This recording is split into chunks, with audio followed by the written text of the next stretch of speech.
आम जनता की बात की जाए इसमें तो इस बार लिंक किया गया है इंडस्ट्री और आम जनता को, यूथ को, जिससे एम्प्लॉयमेंट जनरेशन ज़्यादा होगा। नहीं, हमारे विषय जो डायरेक्ट आदर्श व्यापार मंडल की मांग थी वो विषय तो इसमें नहीं आए हैं, लेकिन हाँ ज्वेलरी वाला एक विषय उसमें आया है, मुद्रा लोन वाला विषय उसमें आया और टैक्स स्लैब का परिवर्तन वाला विषय उसमें आया है। किसानों के लिए जो क्रेडिट कार्ड की योजना दी है 5 लाख करीब, वो बहुत अच्छी है। स्लैब में जैसे मध्यम वर्ग जो फंसा रहता था वो काफ़ी कष्टों में था, उससे निजात मिली है। सबकी ये मांग थी। आज उन्होंने जो 0, 5, 10, 15, 20, 30% के स्लैब लाए हैं, इससे देश की जनता को लाभ होगा। और जितनी जो चीज़ें आजकल हम देखने में आ रहा है, चेन स्नैचिंग, ये सब काफ़ी कम हो जाएगा। केंद्रीय वित्त मंत्री निर्मला सीतारमण ने आज संसद में 2024 का बजट पेश किया है। व्यापारियों को लेकर कितना कारगर होगा बजट जो है, इस वक्त हमारे साथ मौजूद हैं उत्तर प्रदेश आदर्श व्यापार मंडल के प्रदेश अध्यक्ष संजय गुप्ता जी, उनसे बातचीत करेंगे। सर, आज जो है वित्त मंत्री जी ने जो है बजट पेश किया है, व्यापारियों के लिए कितना कारगर साबित? देखिए, वित्त मंत्री जी ने व्यापारियों को सीधा सीधा तो कुछ नहीं दिया है। जैसे हम लोग ये उम्मीद कर रहे थे कि ई-कॉमर्स की पॉलिसी आएगी या रिटेल ट्रेड पॉलिसी आएगी या सीसीटीवी कैमरे की बात होगी, लेकिन दूसरे तरीके से अगर देखा जाए तो व्यापारियों को, जनता को, सभी को लाभ होगा। आज उन्होंने टैक्स स्लैब में जो परिवर्तन किया है, इस टैक्स स्लैब को परिवर्तन की बात हम लोगों की काफ़ी समय से थी और सबकी ये मांग थी। आज उन्होंने जो 0, 5, 10, 15, 20, 30% के स्लैब लाए हैं, इससे देश की जनता को लाभ होगा। व्यापारियों के लिए उन्होंने मुद्रा लोन की योजना को 10 लाख से बढ़ा के 20 लाख किया, ये भी कहीं ना कहीं स्वागत योग्य है, इसका भी लोगों को फ़ायदा मिलेगा। स्टार्टअप में उन्होंने एंजल टैक्स पूरी तरीके से समाप्त कर दिया है, इसका भी स्टार्टअप को बढ़ावा मिलेगा। यूनिकॉर्न और ज़्यादा बनेंगे ताकि उसमें भी अब निवेश आएगा। साथ ही साथ जो स्वनिधि योजना के अंतर्गत उन्होंने बहुत छोटे दुकानदारों की भी चिंता की है, ये भी स्वागत योग्य कदम है। और गोल्ड पे और सोने पे जो उन्होंने कस्टम ड्यूटी हटाया और मेडिकल की तमाम चीज़ों पे उन्होंने आज काम किए हैं, तो ये सारे विषय स्वागत योग्य हैं। आदर्श व्यापार मंडल इस बजट की सराहना करता है और अगले बजट की हम लोग उम्मीद करते हैं कि हमारी मांगें अगले बजट में पूरी की जाएंगी। जो आपकी मांगे थे उसको लेकर क्या कुछ भी अपेक्षाएं पूरी हुई हैं? नहीं, हमारे विषय जो डायरेक्ट आदर्श व्यापार मंडल की मांग थी वो विषय तो इसमें नहीं आए हैं, लेकिन हाँ ज्वेलरी वाला एक विषय उसमें आया है, मुद्रा लोन वाला विषय उसमें आया और टैक्स स्लैब का परिवर्तन वाला विषय उसमें आया है। ठीक है, ये थे हमारे साथ व्यापारी आदर्श व्यापार मंडल के। हम और भी व्यापारी हैं, उनसे बात करेंगे, महिलाओं से बात करेंगे, युवा हैं, उनसे बात करेंगे। आम जनता की बात की जाए इसमें तो इस बार लिंक किया गया है इंडस्ट्री और आम जनता को, यूथ को, जिससे एम्प्लॉयमेंट जनरेशन ज़्यादा होगा। स्किल डेवलपमेंट के लिए जो बताया गया है कि ये 3 साल के लिए इंडस्ट्री स्किल डेवलपमेंट कराएगा, ऑन द जॉब ट्रेनिंग्स और इंटर्नशिप मिलेंगी, जिसमें 3000 रुपये करीब जो है सरकार भी मुहैया कराएगी पर स्टूडेंट। तो उससे इंडस्ट्री को एक तो अपने हिसाब का स्किल्ड मैन पावर मिलेगा, जिससे तुरंत उन्हें एम्प्लॉयमेंट होगा। और ये एम्प्लॉयमेंट ऑब्वियसली हमारे राज्य से जाएंगे, अलग अलग शहरों से जाएंगे, B class C class cities से लोग जाएंगे, तो ओवरऑल इकोनॉमिक डेवलपमेंट होगा। जब यूथ कमाने लगेगा तो करप्शन भी कम होगा और जितनी जो चीज़ें आजकल हम देखने में आ रहा है, चेन स्नैचिंग, ये सब काफ़ी कम हो जाएगा। दूसरा, इंडस्ट्री को फ़ायदा किया है इन्होंने, जो plug and play industrial parks की जो बात करी है कि किसी को सेटअप करना है बस वो जाए सीधे और काम शुरू कर दे, तो उससे क्या होता है कि इंडस्ट्री के इन्वेस्टमेंट जल्दी वापस आते हैं, ब्रेक इवन जल्दी होता है, तो इंडस्ट्री इनकरेज होगी नए इन्वेस्टमेंट लाने में। तीसरा, इन्होंने जो इंटरनेशनल फॉरेन कंपनीज़ के लिए कॉर्पोरेट टैक्स में छूट दी है, इससे हमारा फॉरेन इन्वेस्टमेंट भी काफ़ी बढ़ेगा। वुमेन शक्तिकरण पे काफ़ी समय से काम हो भी रहा है, हमारे यूपी में भी हुआ है, और अब इस बजट से इसको एनकरेजमेंट मिलेगा काफ़ी हद तक। और इससे स्टार्टअप्स और जो सेल्फ हेल्प ग्रुप्स हैं महिलाओं के, वो आएंगे आगे। और एक जैसे अमूल है, आपका लिज्जत है, इस तरीके की और जो संस्थाएं हैं, इससे काफ़ी लाभान्वित होंगी और हमारी जो वुमेन एंटरप्रेन्योर्स हैं उनको भी काफ़ी फ़ायदा होगा।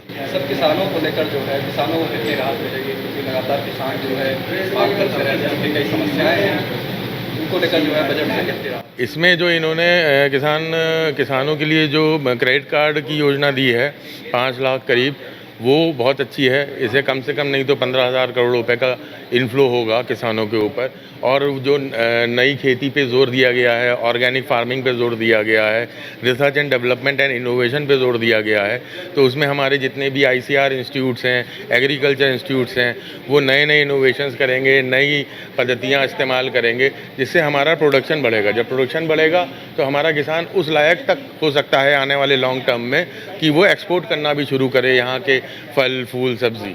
हमारे साथ जो है आदर्श व्यापार मंडल के एक और पदाधिकारी मौजूद हैं, उनसे बातचीत करते हैं। सर, बजट पेश हुआ है, कितना आप लोग के हित में है? इस बजट को क्या कहें, बहुत ही सराहनीय है। और जो इनकम टैक्स का स्लैब सरकार ने दिया है वो अत्यंत सराहनीय है। स्लैब में जैसे मध्यम वर्ग जो फंसा रहता था वो काफ़ी कष्टों में था, उससे निजात मिली है। बाकी मुद्रा लोन 10 से 20 लाख हुआ, वो भी अत्यंत सराहनीय है। एवं स्पेस का जो बजट सरकार ने दिया है वो भी बहुत अच्छा है। तथा एमएसएमई सेक्टर्स को विदाउट कोलेट्रल और वो जो भी है संबद्धता हेतु जो है बगैर उसके जो है 100 करोड़ का लोन। एवं भविष्य में एक चीज़ और मैं कहना चाहूँगा, इस बजट में तो उत्तर प्रदेश को थोड़ा सा कुछ नहीं विशेष लाभ मिला जो कि बिहार एवं आंध्रा को मिला। थोड़ा उत्तर प्रदेश को मैं चाहूँगा कि उत्तर प्रदेश की तरफ भी सरकार को करना चाहिए था बजट का, बहुत विशेष लाभ नहीं मिला। तथा भविष्य में जो माननीय हमारी फाइनेंस मिनिस्टर जी हैं उनको ये मैं कहना चाहूँगा कि जैसे कैपिटल गेन को लेके कुछ उन्होंने बढ़ाया है वो थोड़ा सा कम होना चाहिए था। बाकी सैलरीड वर्ग भी काफ़ी संतुष्ट है, 50 से 75 की सीमा की गई। और इस सरकार को मैं पुनः धन्यवाद देना चाहूँगा एवं मीडिया वालों को कि बजट बहुत ही सराहनीय आया है। सर, किसानों को लेकर जो है कितना राहत है? क्योंकि किसानों को लेकर भी ठीक है, लेकिन जो फ्लड, बाढ़, बाकी फसल बीमा योजना एवं जो भी है कुछ हद तक ठीक है। इन्होंने सिर्फ क्रेडिट कार्ड, जो किसान क्रेडिट कार्ड है उसको लेकर जो है उसको धन आवंटित किया है, लेकिन जो बाढ़ से समस्याएं होती हैं और अन्य समस्याएं किसानों की, उसको लेकर जो है कोई चर्चा नहीं। हाँ, कोई चर्चा नहीं है। इस पर होना चाहिए था चर्चा, आप बिल्कुल सही कह रहे हैं। इस पर मैं सरकार का ध्यान केंद्रित कराना चाहता हूँ कि भविष्य में किसान जो हमारा अन्नदाता है उसकी तरफ भी देखें। हम बातचीत करेंगे कि महिलाओं को इससे कितना फायदा मिलेगा, कितनी राहत मिलेगी। महिलाओं को सबसे बड़ी बात है कि इन्होंने जो स्टार्टअप्स मुझे बोला है महिलाओं के लिए नहीं है, जॉब वैकेंसी है, स्टार्टअप्स में हेल्प करेंगे तो महिला जब महिलाओं के लिए नए स्टार्टअप्स होंगे, नई जॉब्स होंगी, नई अपॉर्चुनिटी होगी तो कहीं ना कहीं महिलाएं आगे निकलेंगी और इनकम बढ़ेगी तो चीज़ें ठीक होंगी। कस्टम ड्यूटी घटी है तो ये है कि एक बार महंगा सोना खरीदने के लिए सोचना पड़ रहा था तो उसकी ड्यूटी घटी है। और दूसरा मोबाइल पे आपको 15% की छूट मिली है चार्जर वगैरह पे, तो कहीं ना कहीं जो बजट आया है इस बार वो पिछली बार की अपेक्षा काफ़ी राहत है। इस साल का जो बजट है वो काफ़ी राहत देने वाला है। हालांकि जो है जो लोकसभा चुनाव हुआ था उसमें माना सरकार की जो सीटें कम आई थी, उसको लगता है कि सरकार ने उत्तर प्रदेश में उपचुनाव होने वाले हैं या अन्य प्रदेशों में चुनाव होने वाले हैं विधानसभा के, इसको लेकर जो है साधने का नया तरीका भी माना जा सकता है। राजधानी लखनऊ से अमृत विचार के लिए अंकित यादव की रिपोर्ट।